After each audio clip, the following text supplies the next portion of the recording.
ನಿಮಗೆಲ್ಲ ಗೊತ್ತಿರೋ ಹಾಗೆ ನಾನು ಒಂದು ಪೆನ್ ಇಂದ ಒಂದು ಫೋನ್ ತಗೊಬೇಕು ಅಂತ ಈ ಜರ್ನಿ ಶುರು ಮಾಡಿದೀನಿ. ಒಂದೇ ಒಂದು ಸ್ಮಾಲ್ ಪೆನ್ ಇಂದ ಶುರುವಾಗಿದ್ದ ಈ ಜರ್ನಿ ಕೊನೆಗೂ 500 rupees ವರೆಗೂ ಬಂದಿದೆ. ಇವತ್ತು ನಾನು ಸಂಜೆ ನಮ್ಮ ಏರಿಯಾದಲ್ಲಿರೋ ಮಾಲ್ 500 rupees ಒಂದು ತಗೊಂಡು ಅದನ್ನ ಮಾರೋಣ. Strategy simple.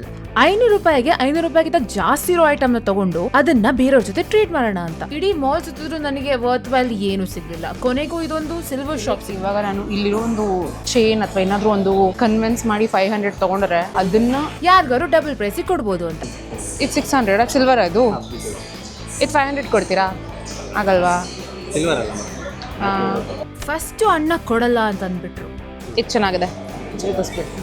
ಅಣ್ಣಂಗೆ ತುಂಬಾ ಕನ್ವಿನ್ಸ್ ಮಾಡಿದ್ಮೇಲೆ ಅಣ್ಣ 600 ರೂಪೀಸ್ಗಿರೋ ಇಯರಿಂಗ್ ನ 500 ಕೊಡೋಕೆ ರೆಡಿ ಆದ್ರು. I was so excited. Extra silver earring ನ ಅವ್ರು ನಂಗೆ ಬರೀ 500 rupees ಕೊಟ್ಟರು. ನಾನು ರಿಕ್ವೆಸ್ಟ್ ಮಾಡ್ಕೊಂಡು after so much of convincing ಅವ್ರು ಅಗ್ರಿ ಮಾಡಿ ನನಗೆ ಸಿಲ್ವರ್ ಇಯರಿಂಗ್ ನ 500 rupees ಕೊಟ್ಟಿದ್ದಾರೆ. ಈ ಸಿಲ್ವರ್ ಇಯರಿಂಗ್ ನಾನು ಬೇರೆಯವ್ರ ಜೊತೆ ಟ್ರೇಡ್ ಮಾಡಬೇಕು ಅಂತ ಇದ್ದೀನಿ. Let's see how it's going to go.